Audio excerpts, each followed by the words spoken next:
Good afternoon, everybody. Now, as I prepared for the rally today, I looked back in time for the reason that Oregonians for Medical Freedom came into being 5 years ago. And there's parallels between what was going on in our nation 5 years ago and what we're facing over there. and dealing with today with the COVID-19 It's pretty hard usually. epidemic. Well, no, we worked it out. We were shaking hands. Oh, cool. And like Y'all I remember got that their names and Disneyland numbers. measles scare that gripped the nation in It's good, but the 2015? provocateurs, the journalists are provocateurs. They At didn't that want to see that. time, So they the were like, organized oh, you guys just shook hands, and now you know they're still going to vote for Trump. How does that make you originated feel? as a result of just over 100 cases You of notice measles. they're not over here getting Nobody died from it. It was a driving force in But many it's okay. states. We left on really good terms. Cool, I love it. Yeah, I and then Individual the other girl, freedoms too. to make vaccines, Yeah. I just which are think required sometimes for you need a school, woman in between mandatory there. without any You know what I'm personal or saying? religious Sometimes. exemptions across the country. Time magazine even went so far as to publish an article that called for the But publication yeah, the media of the makes me names and sick. You addresses should see some of the of stuff those who happens are sometimes. I unvaccinated, believe it, yeah. calling for a new era and brand of McCarthyism, putting social pressure on those who, for religious and philosophical and scientific reasons, opt out of vaccinating their children.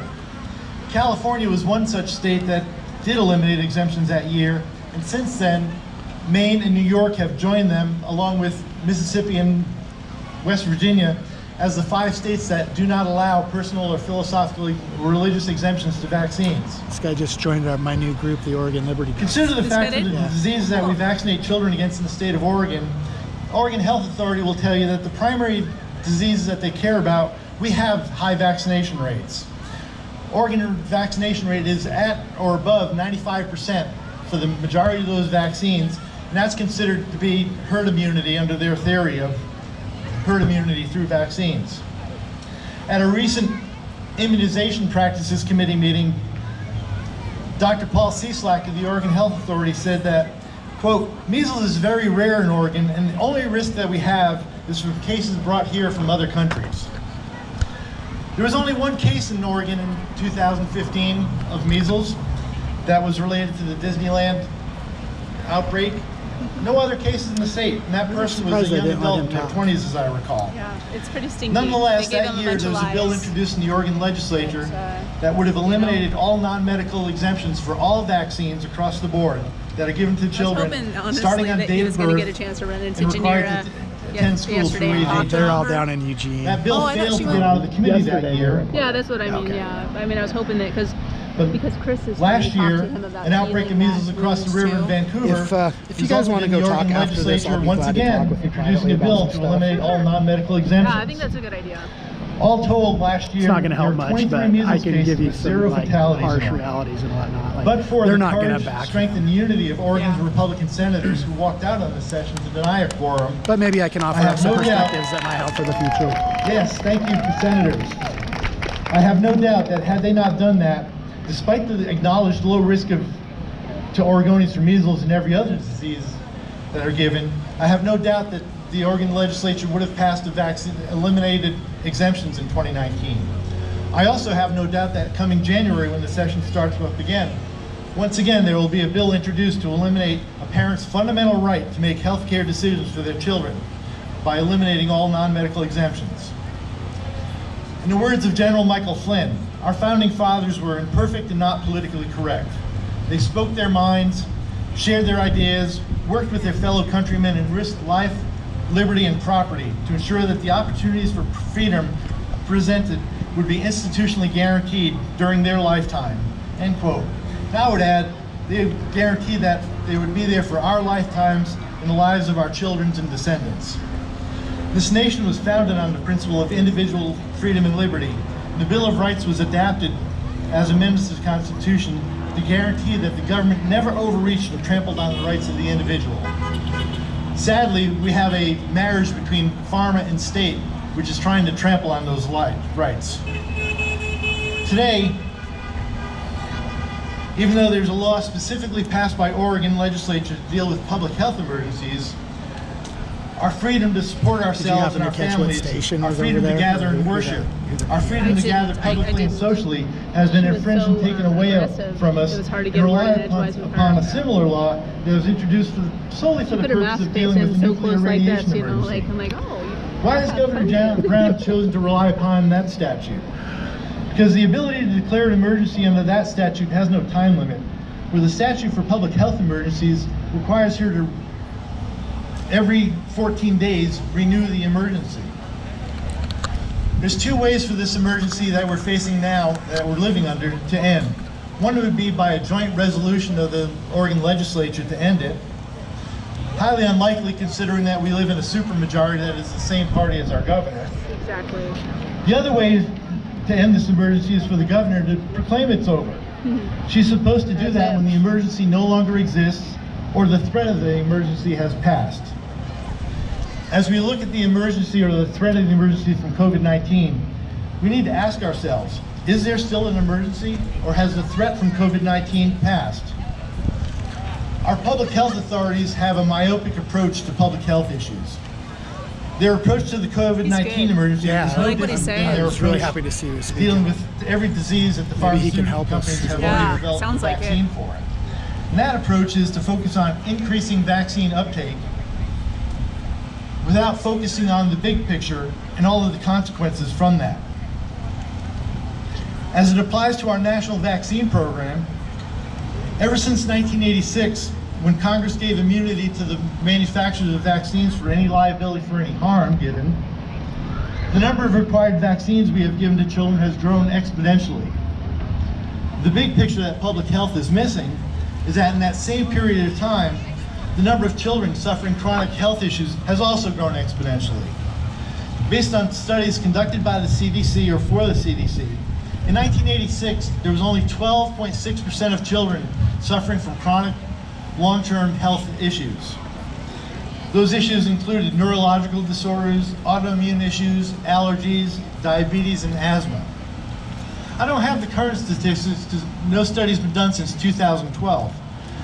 But the CDC calculated by 2012, 54% of our children were suffering from those same chronic health issues.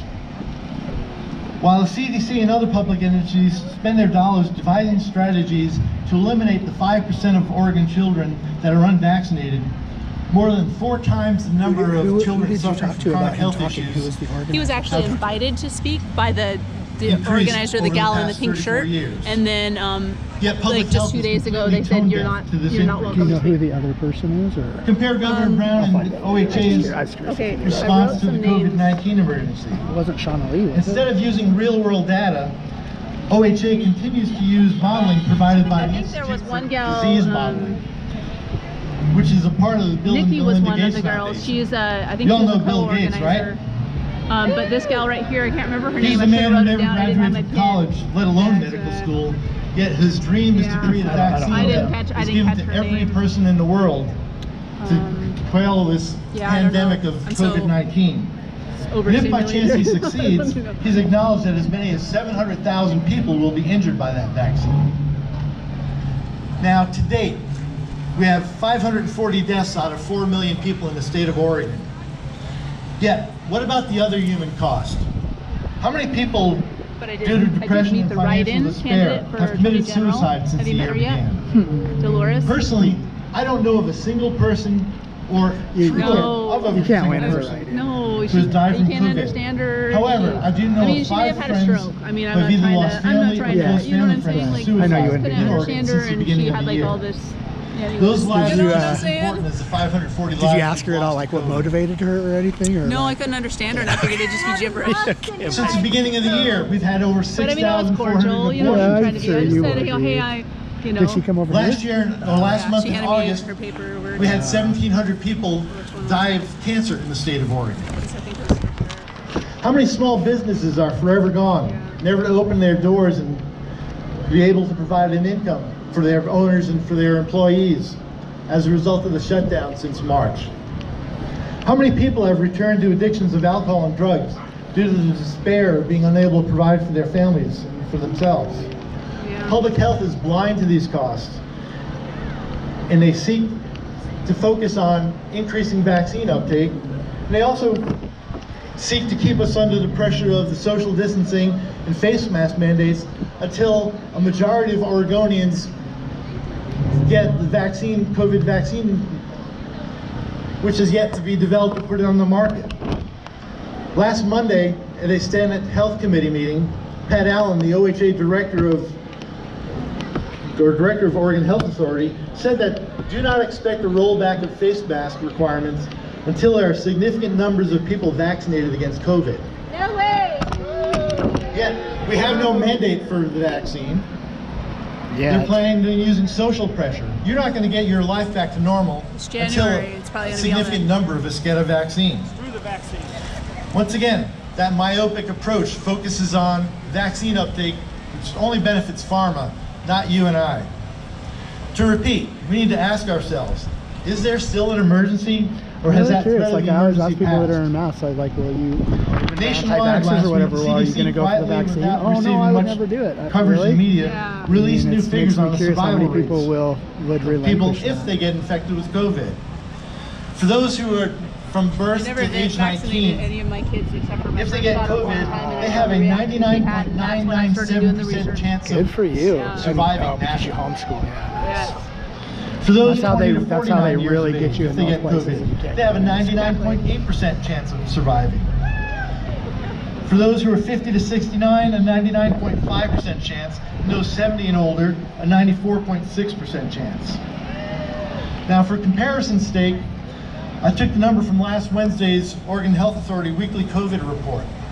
And here are the survival rates if you happen to live in Oregon and get COVID. So I went through For those all of under 19, you September's get a from the 100% chance of OHA, surviving. their death report. There isn't Those a 20 to single 49, one out of whatever. It was like 99.9% 6 chance of pages surviving. Wow. that And for didn't Oregon's have 50 to underlying 69, causes. a 98.16% That did not Did have not have underlying underlying cause. causes. And they can publish that COVID Now, was the according cause, to but Oregon they never Health put a Authority, single, we've you know, had they never list the underlying 29,300 causes. positive Car cases of COVID accidents, in the you know, state. terminal Yeah, cancer. right. That's But less yeah, than it's 1% insane. It of the is population insane. of the state. Absolutely insane. But according to the modeling that they I rely also, upon, they believe like there's pretty been much the top 3 109,000 positions there, not a single one of them has any medical experience. 109,900 Like cases one of them was COVID. the If insurance that's true, and commissioner even and had all considering this the much business, higher they're all fatality like rate among our business most people. Wow. at-risk group of Yeah, they're so Oregonians over the age of qualified. 70, 99.5% of all Oregonians who have ever contracted COVID in the state have survived. I've got to give credit to the Institute of Disease Modeling because they acknowledge that while It's like exactly, it's transmission of the disease 1984, has decreased exactly over know. how we're time, being run by their bureaucrats. reduction cannot be attributed to any particular action, policy, or It's just the event. tip of the iceberg. In other They're just words, getting started. they don't I scare know people when I that start to social talk too distancing much, is but doing I know any you're good. with it. They don't know that face masks are doing any good. They just know that the numbers of people, the disease is not transferring as much as it did at the beginning of the year, and people aren't dying like they were at the beginning of the year. The survival rate has gone up significantly. The Universal Declaration of Bioethics and Human Rights declares that any and all medical devices, procedures for therapeutic or preventative nature The girl with the can hat only in the be back is a co-organizer. given to too. people She said upon their she prior talked to informed the other girl. They both consent, exercising their free will. Those face masks that we're required to wear are medical devices. Yes, Did they we are. consent to wearing them on a daily basis just to go out in public? No. It's time to put freedom and individual liberty above politics and end the emergency declaration because it's clear the threat from this emergency no longer exists. There's no reason that we need to shut down our economy in Oregon, keep people out of churches, keep people out of their jobs for a disease that 99.5% of us, if we even get the disease, are going to survive. Hey, thank you, buddy. So one thing is like